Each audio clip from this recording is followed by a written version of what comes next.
আসসালামু আলাইকুম ওয়া রাহমাতুল্লাহ। আজকে আমরা কথা বলবো ইব্রাহিম আলাইহিস সালাম আগুনে নিক্ষিপ্ত হওয়ার ঘটনা। তেনাকে কেন আগুনে নিক্ষিপ্ত করা হয়েছিল এবং কে ওনাকে আগুনে নিক্ষিপ্ত করেছিল, আজকে আমরা এই বিষয়ে কথা বলবো। ইব্রাহিম আলাইহিস সালাম তখন ছোট বালক। তিনি একদিন রাতে আকাশে তারকা দেখে মনে করলেন, এটি আমার প্রভু। সকালে তারকা ডুবে গেল। তিনি ভাবলেন, যে ডুবে যায় সে প্রভু হতে পারে না।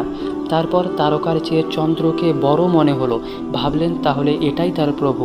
না, চন্দ্র একসময় বিলীন হলো। এরপর তিনি সবার চেয়ে বড় সূর্যকে নিজের প্রভু মনে করলেন। সূর্য সন্ধ্যাবেলা অস্তমিত হলো।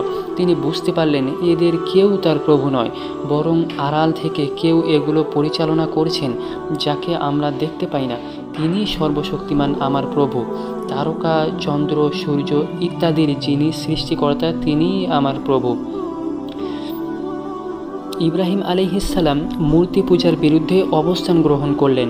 আল্লাহর একত্বে বিশ্বাস আরও মজবুত হলো। এইভাবে একদিন বাৎসরিক উৎসব ও মেলার সময় আসলো। মেলায় মূর্তি পূজা হয় বলে ইব্রাহিম আলাইহিস সালাম অংশগ্রহণ করতে চাইলেন না।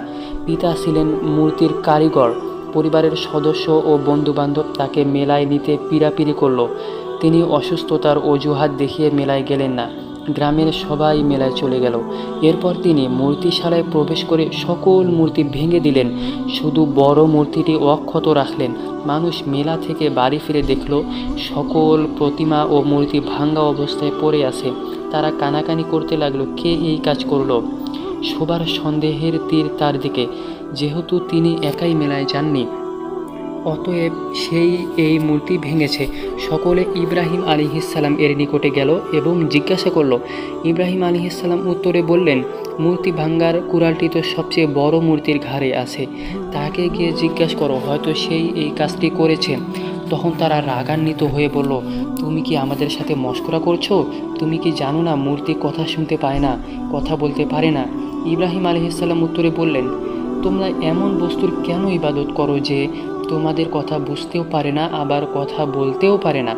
তোমরা এক আল্লাহর ইবাদত করো, যিনি তোমাদের সকলের কথা শুনতেও বুঝতে পারেন এবং তিনি তোমাদের দোয়া কবুল করেন। তারা আরও রেগে গেল এবং ইব্রাহিম আলাইহিস সালামকে বাদশাহর দরবারে পেশ করল। বাদশাহ ইব্রাহিম আলাইহিস সালামকে মূর্তি ভাঙ্গার অপরাধে আগুনে পুড়িয়ে মারার আদেশ দিল। দীর্ঘ সময় আগুন প্রস্তুত করা হলো।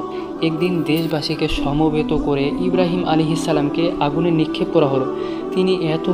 তিনি এতটুকুও বিচলিত হলেন না। আল্লাহ আগুনকে আরামদায়ক শীতল হওয়ার আদেশ দিলেন। আগুন ইব্রাহিম আলাইহিস সালাম এর জন্য শীতল হয়ে গেল। এই আগুন নেভানোর জন্য সকল প্রাণী চেষ্টা করলো, কেবল টিকটিকি ছাড়া। জ্বলন্ত অগ্নিকুণ্ড থেকে অক্ষত ও সুস্থ সবল অবস্থায় ইব্রাহিম আলাইহিস সালাম বের হয়ে আসলেন। মানুষ অবাক হলো। তিনি ছিলেন ইরাকের বাসিন্দা। ইরাকবাসী তাকে দেশছাড়া করলো। তিনি ইরাক থেকে ফিলিস্তিনে হিজরত করলেন। আমরা এই কাহিনী থেকে শিক্ষা পাই, আল্লাহ বাঁচিয়ে রাখলে কেউ তাকে মারতে পারে না। প্রবাদ আছে, রাখে আল্লাহ, মারে কে?